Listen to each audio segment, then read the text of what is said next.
Perhaps just as practical as the breakout sessions, but in a rather different matter, is the presentation we are about to witness next. This presentation on practical decision making is perhaps not directly related to gambling regulation and market data, but is certainly relevant to using an organization.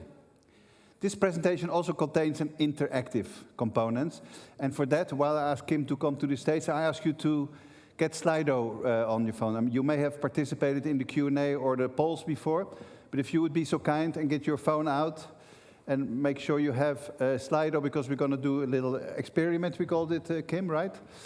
So if you could please take a look at your phone, get Slido in. So we are preparing two types of questions to you in Slido at the moment. And when we'll give you a sign, we will give you an opportunity to answer three very simple questions. In order to do that, we divide the room in half. And I think there's more or less equal amount sitting on the right and on the left. So from the middle to that side, your left, your group A. So if you would look in Slido in a minute for the question to group A, and then we go to this part of the room. So for your right side of the room, your group B. So group A, group B, if you can have Slido ready on your mobile phone, please, that would be great.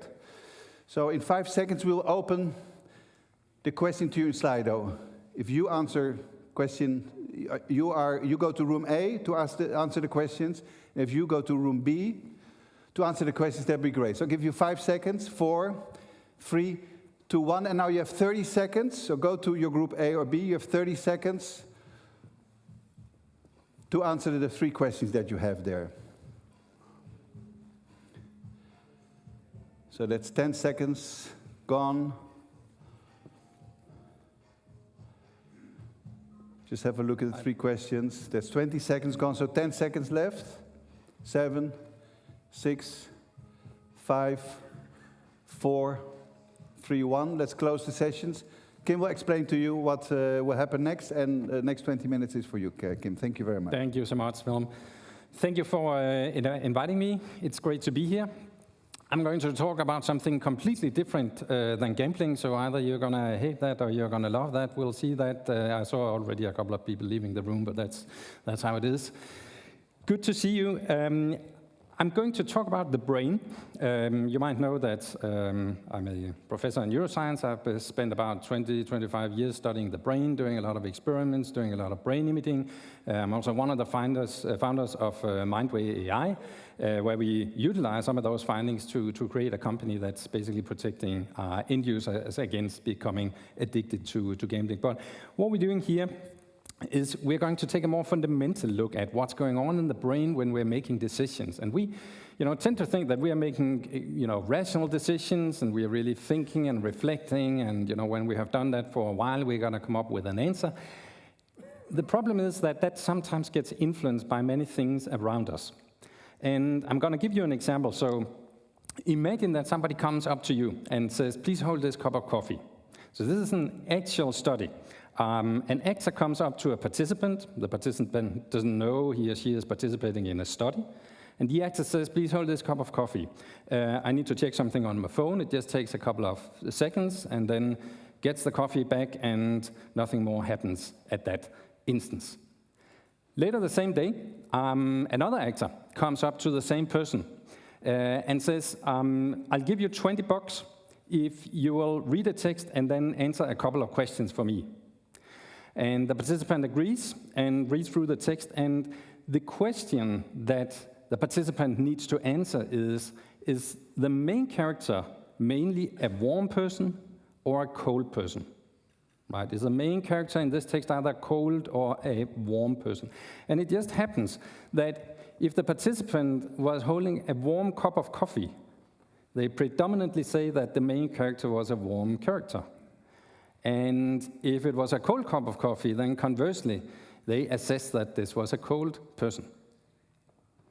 And that's quite remarkable, because those two events were quite distant in time. And think, how many, we call them priming, so think how much priming is actually going on around us all the time. And essentially what's happening here is that our minds are getting hijacked. So we are not really as much in the driver's seat as we would like to think that we are. And that reflects in sort of the state of where we are globally today. So if you take a look at the numbers, and I could have filled this with numbers. So if you take a look at this, more and more people are feeling depressed. More and more people are getting addicted, for instance, to alcohol.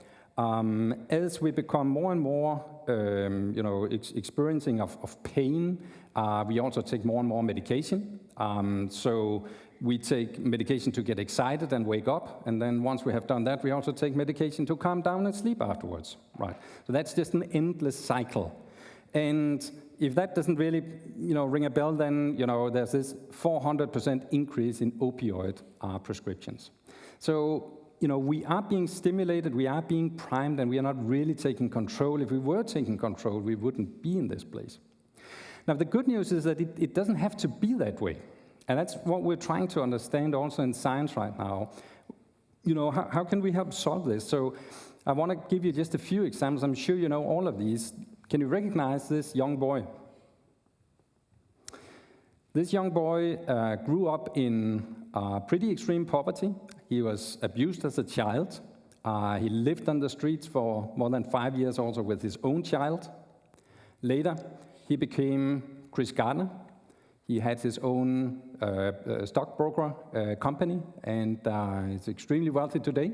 He's a philanthropist. And I think we can all agree that this guy, the stimulation and the priming he was receiving was, he certainly had the odds against him. But something was different. He had a different mindset. Right, this girl, I don't know if you recognize her. She was also born in poverty. She was abused from when she was 9. She had a child when she was 13. The child died in infancy, and it's actually Oprah Winfrey, probably the most influential woman in history so far. And then you have a single mother of 3, and if you have children, you know what I'm talking about. We have 4, so I can testify to this, and so can my wife. She actually became, was at that time also J.K. Rowling and wrote the Harry Potter series. So you see, it doesn't have to be this way. So the question really becomes, what is different? What are they doing different? Because it is possible. And what we're trying to synergize here is years and years of research from many of the best institutions around the world, and we're trying to decipher what's going on here. And, I think we can agree that it's only if you can become resilient, it's only if you can distance yourself from, whatever is going on around you. If you can do that, then you have a chance. And what science is showing us that that's not your DNA, it's not your diet, it's not, a prayer, it's not one thing. But it is something, it's a procedure that's actually available to every one of us. And so this takes quite a while to explain what's really going on here, but if I had to give you just a little bit of insight here, then one of the major take-home points is that the brain is creating the world around us, much more than it's perceiving the world around us, right? So we're actually creating the world instead of just experiencing it as it is. And what's really controlling that is our belief system. So just want to make it clear, somebody has sometimes asked me this, but this is not what you find on the internet with free quick tips on well-being. I mean, they, of course, it's true what they're writing, but it's just not so easy. So that's clearly not the way to go. So I just want to show you schematically what's going on here. So you would think that if we actually looked at a square, then there's a place here in the back of the brain where that square is more or less one-to-one projected, and then that's also what we would register. The problem with that is that we have a prior belief about what we're going to see, and maybe that's a circle. And so if the brain believes it's going to see a circle and you actually see a square, to the brain that, in a sense, and I'm giving you a ton of examples of that, in a sense it looks like something in between. And that effect is just extremely strong, and it's very surprising. One of the reasons it's surprising is if you actually look at the architecture in the brain, so this is the white matter, so these are all the wires connecting the different parts of the brain. And then I just told you that there's this part in the back of your brain where all the visual information is going. And then you would think, okay, so 100% of what reaches the back of your brain is what the eyes are seeing. But it just happens that that's only 10% of it. So only 10% of what actually comes in and registers in this visual area of the brain comes from the eyes. The rest of it comes from the brain itself. So the brain is predominantly talking to itself. And I have a couple of examples of this. So this one is pretty easy. Everybody sees a triangle, I guess, right? But there is no triangle. There are a couple of circles, but because you have a prior sense that there's a triangle, then that's exactly what you're going to see. But I think we can also agree that nobody drew a triangle here. Can you read this? So raise your hand if you can't read this.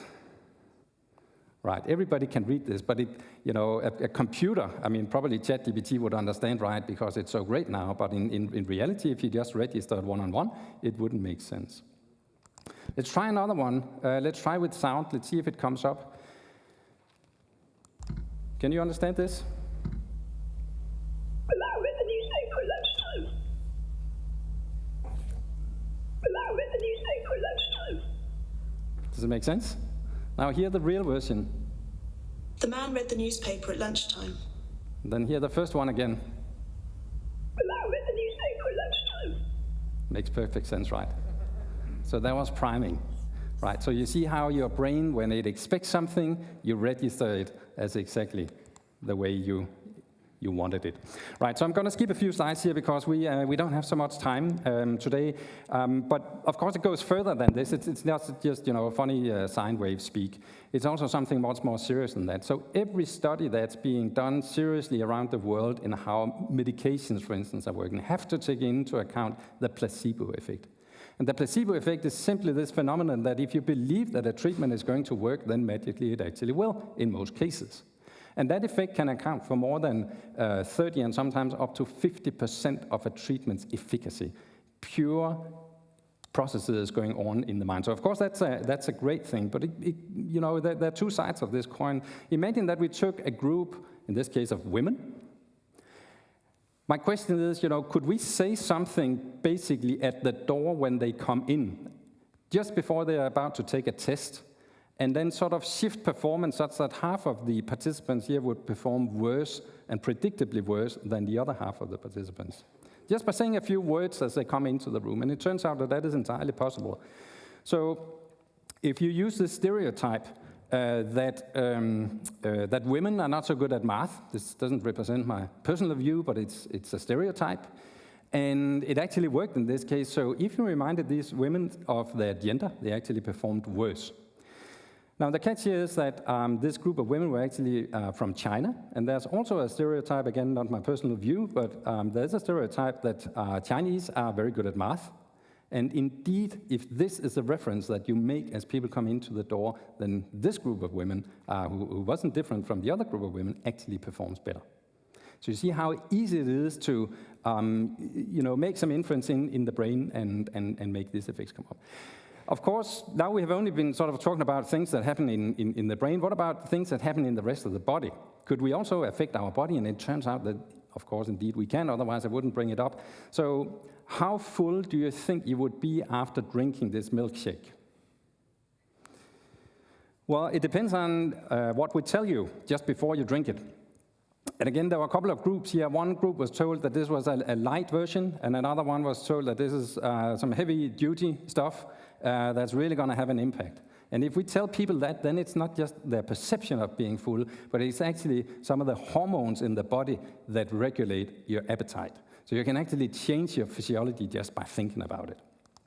And then there's sort of the one that really breaks it home, at least for me. You live longer. So think about that. It's not just calories. It's not just triangles and sine wave speak. But there have been a ton of studies showing, and these are across tens of thousands of people, that with the right mindset, you have the ability, and everybody does this, the ability to live for an additional 10 mostly healthy years. So that's the impact of mindset and the impact of how we construct reality around us. And so we don't have time to go into the details here, but I just want to maybe conceptualize it a little bit.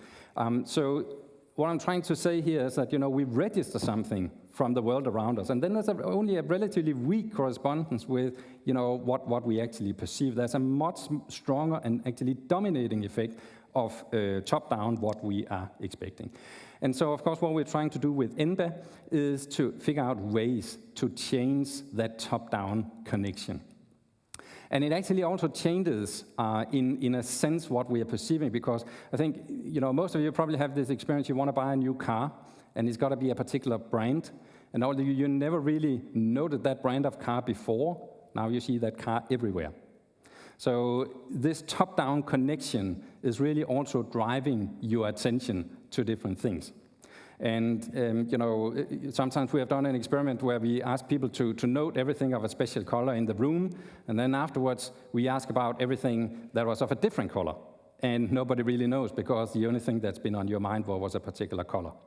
So you see how the top-down process also driving what we are registering around us. And that has a big influence, for instance, when you think about depression, where the brain sort of gets in a loop where it tends to register only negative things. And correspondingly, there are also methods to note more the positive things. You can even change your physiology. That's basically what I tried to show you with the milk joke.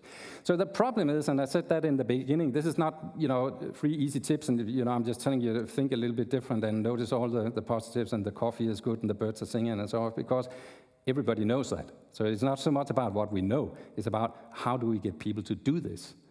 So there's not a single person, who's been at, after Christmas and maybe gained 1 or 2 pounds, and then seriously said to him or herself, how do I lose weight? So we all know how to lose weight, but, we sometimes have a problem actually getting around doing it. And one of the fundamental problems here is that it actually requires energy to affect this top-down process. And that's an energy that we don't typically have so much of. And what I'm trying to sort of in a provoking fashion say here, it's not really food that we need. Of course, we need food to survive, but it's not really the type of energy that the brain gets excited about. So if you think about it again, take the Christmas dinner. After a Christmas dinner, if this was true and you only needed food, after Christmas dinner, do you feel energized? Nobody feels energized after Christmas dinner, right? So it takes a lot of calories to burn those calories. So it's something different, right? But if you get a great idea, if you get stimulated somehow, then it doesn't really matter. You can even go to the gym and you can spend a lot of calories, and then you can feel energized afterwards. There's something different going on. I just want to show you real quick, and this has actually a little bit to do with gambling, because this curve is actually representing dopamine. That I'm sure you have all heard of. Dopamine as the reward molecule, the feel-good molecule. That is actually a very good way to be wrong about what dopamine does. Because if that was true, then this graph basically would have it right. You get an idea. This could be, I feel hungry, so I want to go get a sandwich. The minute I think about the sandwich, I get an increase in dopamine, right? I get some sort of reward. I have a plan to solve my problem. And then I work towards my end goal. I get the sandwich. It meets my expectations, and I feel great afterwards, and will live happily ever after. That's not how it works. It actually looks like this. So you get the idea that you need a sandwich, but then immediately after, your dopamine actually drops because you don't have the sandwich. So now you're actually below baseline. So you're actually not driven by reward, you're driven by pain. And then what typically happens is that you have an anticipation of how great that sandwich will be, and unfortunately that's not met. And then when you have that discrepancy, then your dopamine drops even further than that, and it can be difficult to recover from. So you see, we started with this overview of the numbers of people getting depressed and not really thriving. You see how even this simple example here is a case where this is pretty difficult. So the reason we're bringing this up right now is that, except from the numbers I showed you in the beginning, if you look at the workplaces today, what's going on is that, PwC came out with a survey not long ago that showed that more than 45% of CEOs of top companies today realize that they need to do something different. They need to steer the ship differently. They need the whole organization to change, and they need their organization to get behind them. But that's very difficult, because in the organization, Gallup has showed, again, across tens of thousands of people, that people are not thriving. They are not behind their CEOs necessarily. So you have more than 50% of people in the workforce today in a group that we call quiet quitters. So they are people who are not actively engaged in their job. And it's very difficult for them to get behind big organizational changes.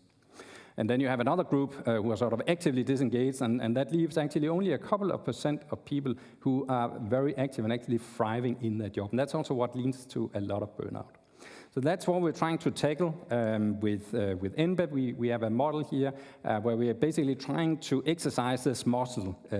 So we are zooming in on this top-down organ, if you will, that's driving willpower and really what's influencing how we are perceiving the world. And we are doing that in various ways. So with that, just have a look at the statistics, what these exercises, what these methods have already been shown to be capable of. So if you imagine that you have a leader, a CEO who's resilient, just like the people I showed you in the beginning, that means that the people who work in that organization are also becoming more resilient. That's a brain state, and I could give a whole talk about this. There's actually a brain state that unites Buddhist monks and surfers from California.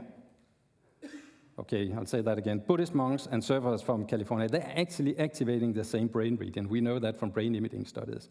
And so when you make these kinds of discoveries, then you can also start to hone in on what is actually going on in the brain and how can the rest of us who are not surfers in California and who don't have 20 years to spend in Tibet.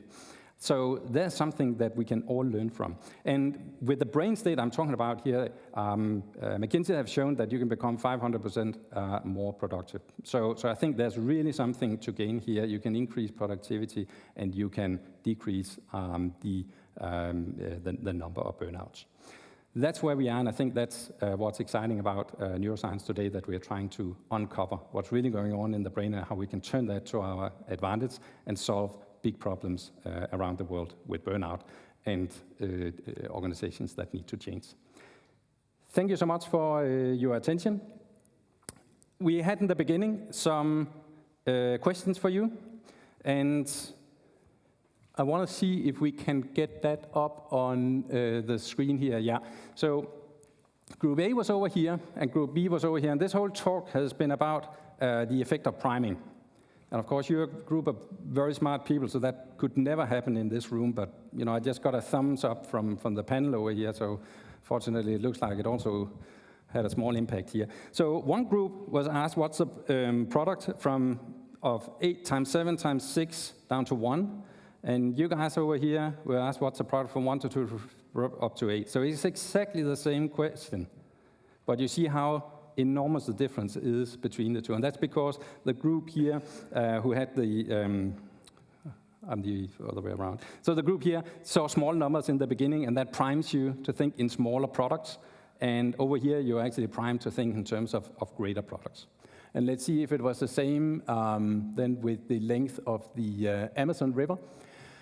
So over here, we asked if it was longer or shorter than 500 kilometers. And over here, we asked if it was longer or shorter than 5,000 kilometers. So 500, 5,000. So over here, you actually had a smaller number implanted in your brain than over here, and that affected your estimate.